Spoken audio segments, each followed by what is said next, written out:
Eu não tinha... É verdade.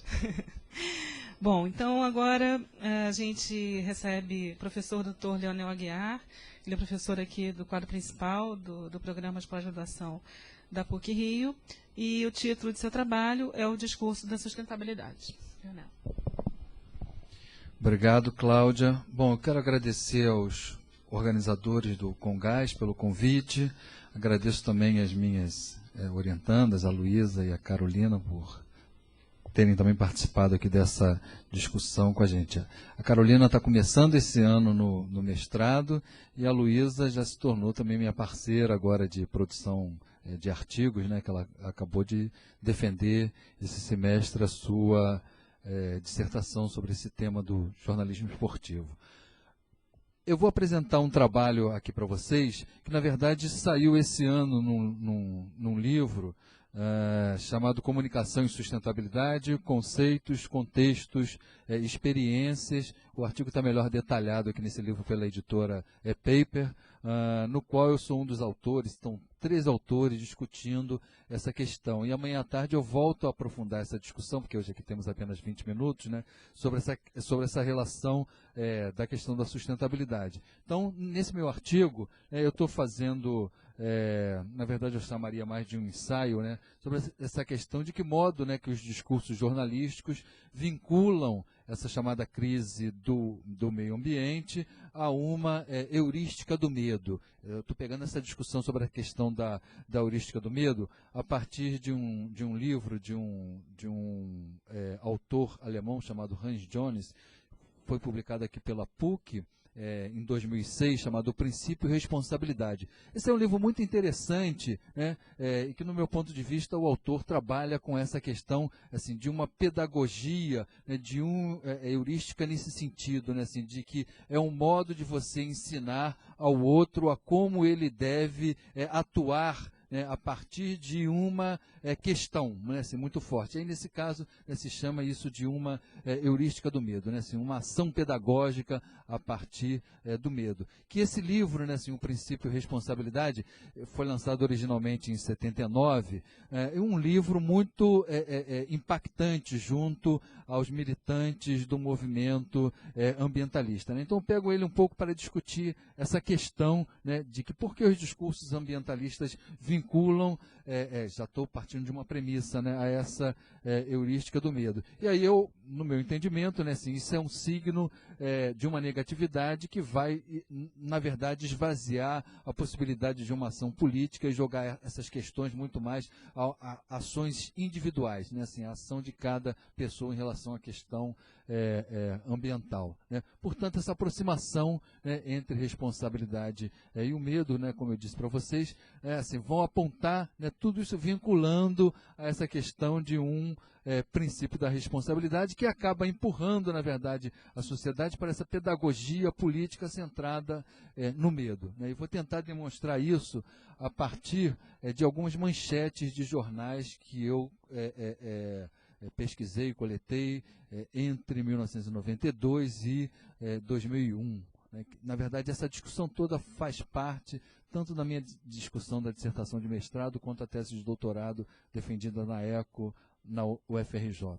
Bom, a partir daí, né, assim, esse meu trabalho aponta algumas das características da nossa atualidade, segundo alguns autores, né, que são a questão da produção de riscos globais. A marca da atualidade, na verdade, é essa questão, né, dos riscos globais, daí até se falar, né, em mudanças climáticas globais, e das técnicos e das epidemias marcadas pela tecnologia. Há uma série de epidemias que surgem pela contaminação do ar, pela contaminação da água, pela contaminação dos alimentos, né, que determinados autores chamam, portanto, né, das epidemias geradas a partir da questão da tecnologia. Portanto, né, assim, esse processo de mundialização do capitalismo, de globalização do capitalismo, acaba determinando algum desses valores contemporâneos sobre uma negatividade, né, a partir de uma negatividade que marca essa pedagogia centrada no medo.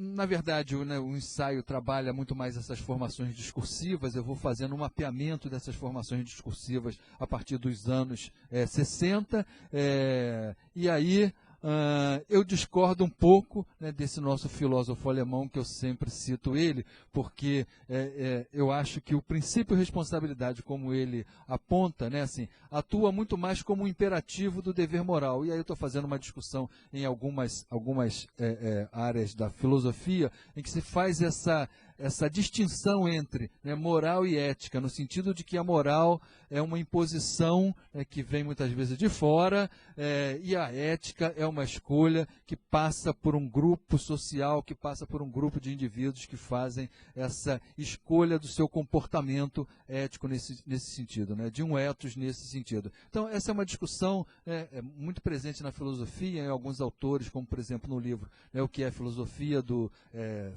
Deleuze e Guattari, que, por exemplo, né, apontam essa distinção entre dever moral e escolha ética, por exemplo, e aí eu jogo também essa discussão nessa polaridade entre ética e moral, entre a escolha ética e entre a imposição moral. E aí eu questiono, né, ao longo do trabalho, né, se o princípio de responsabilidade, na verdade, ele deve funcionar como um dever moral, e aí, portanto, né, uma heurística do medo, uma pedagogia sentada no medo, ou uma opção, né, ética.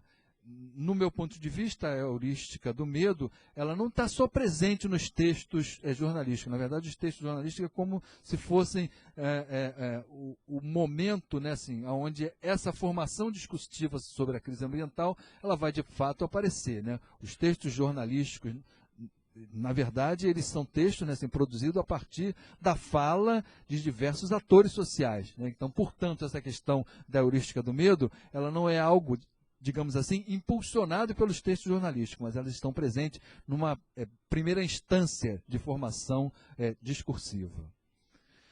E aí eu levantei isso, né, em alguns jornais do Rio de Janeiro, dois, o Globo e o Jornal do Brasil, entre esse período, que foi o período em que eu trabalhei tanto a minha dissertação quanto a minha tese, foram, na verdade, trabalhos de continuidade, né? E, basicamente, né, essa questão de que a globalização vai produzir um discurso jornalístico onde essa enunciação, né, apresenta a questão de que os riscos globais, de que os riscos ecológicos se tornam riscos globais. Os riscos ecológicos, portanto, né, se confundem com os riscos globais. Alguma dessas manchetes, né, assim, há inúmeras, eu recortei algumas aqui para a gente ver um pouco, né, assim, exemplificar, né, um pouco o que significa isso, né? ONU aponta a destruição ambiental sem precedente, né, do Jornal do Brasil. O JB é o Jornal do Brasil e ao lado, né, a data. Quando eu coloco assim, às vezes o nome é porque o jornal transformou uma fala, né, de alguma dessas pessoas na manchete, né?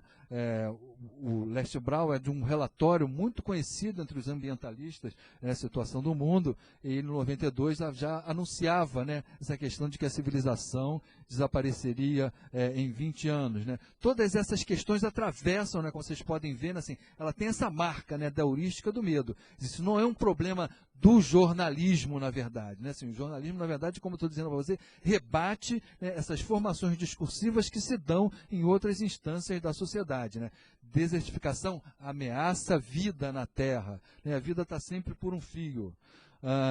De novo, né, o Maurice Strong, que foi coordenador da Eco 92, né, a Terra tem que ser salva, né, assim, a vida está por um fio de novo. Né, chefes de estados assumem na Rio 92 o compromisso de salvar a Terra. Né, enfim, as datas são um pouco próximas porque é esse momento. Né, Terra está em perigo, né, dizem 1.575 cientistas também, né, de novo do JB, né, a ONU, mais uma vez, né, assim, o planeta teve a saúde piorada, né, ou seja, né, morre ou não morre. Aí a gente vai para o ano 2000, por exemplo. Eu escolhi essa data próxima porque aí em 2002 você teve a Rio mais 10, ano que vem a gente vai ter a Rio mais 20, né, aqui no Rio de Janeiro, cobrindo exatamente esse período, né, de 10 anos. Eu vou mostrando nas manchetes de 2000, há uma coleção enorme, né? Mas enfim, não dá para a gente mostrar todas, mas todas tratam disso, né? Assim, essa questão, as causas agora são globais, né? Assim, toda essa discussão é global, né? E a saída, muitas vezes, a saída é pelo implemento de mais tecnologia, né?